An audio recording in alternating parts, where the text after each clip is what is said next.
ताज्या बातम्यांसाठी ABP माझाला subscribe करा आणि बेल आयकॉन प्रेस करा।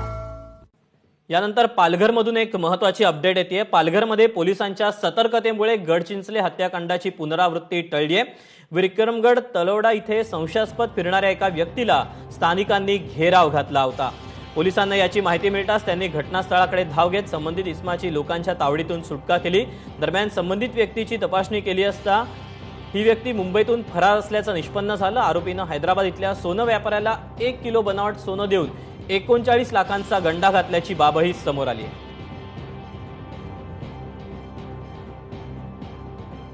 अधिक चौकशी केली असताना हे लक्षात आलं की हैदराबाद येथील नायडू नावाच्या ज्वेलर्सला सोनं देतो असं सांगून त्यांनी 39 लाख रुपये त्याच्याकडून घेतले व त्यास नकली सोनं त्यास दिलं।